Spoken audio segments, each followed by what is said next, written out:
Mūzikā šķiet ideāls pastāv tikai mūsu mākslinieku, mūsu kolēģu galvās, prātos, iztēlē un sajūtās.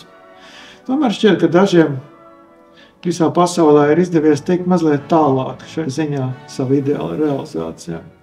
Viens no šādiem māksliniekiem neapšaubām Jērgs Vidmans.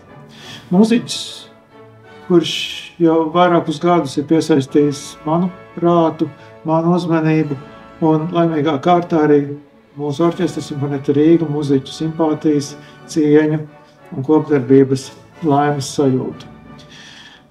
Vidmana lielākā, man šķiet, tāda pievilcība un tas, ar ko viņš ir neparasts, ir viņa spēja būt dažādam. Viņš to pats ir izvirzījis pa vienu no saviem radošajiem, varbūt pat galveno savu radošo kredo, nekad neatkārtot sevi.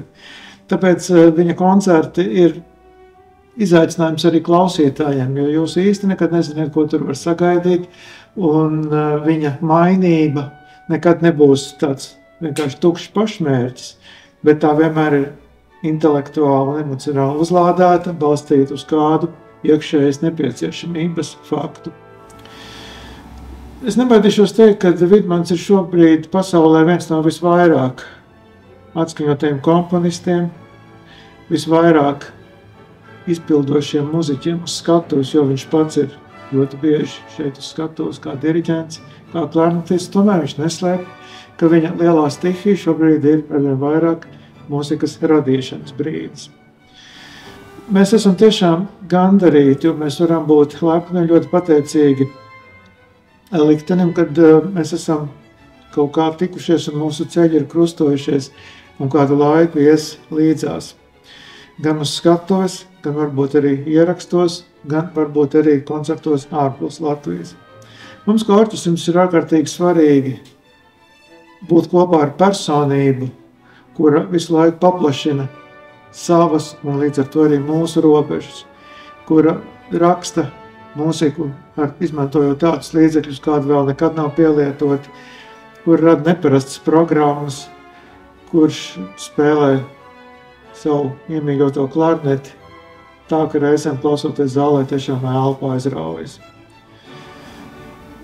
Jērga impulsivitāte radīšanas brīdī ir tiešām apbrīnojama, un līdz ar to man šķiet tā ir viena no tādām daudziem atslēgām, ko viņš atver gan mūziķu, gan arī klausītāju sirdis.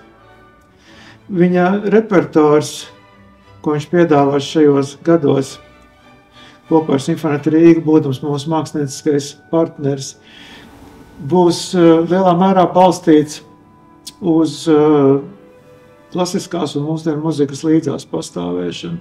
Tur būs daudz atsauksmi, varbūt reizēm pat tādas pirmajā brīdī nevisai uzkrītošas, kuras klausītājiem būs jāprot atšifrēt.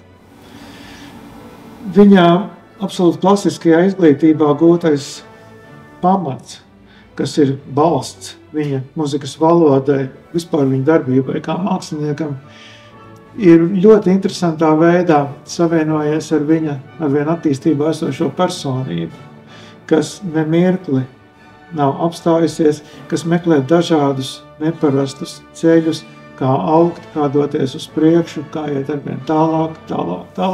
Un es gribētu teikt, ka Jērgs pat labāk neapšaubām savu talantu pilnbriedā. Šie ir viņa vislabākie gadi, viņš rada vienkārši fantastisku muziku, viņa koncerti ir neticami pieprasīti visā pasaulē, Eiropas kultūras centros, un mēs tiešām ar lielām cerībām raugamies uz šo sadarbību, jo mēs ticam, ka viņa talants un viņa spēja dot kā māksliniekam, gan mūziķiem, gan publikai, gan arī mūzikai, kas tiek atskaņota, ir šobrīd savā vislabākajā formā un nav ne tuvu vēl izsmēta.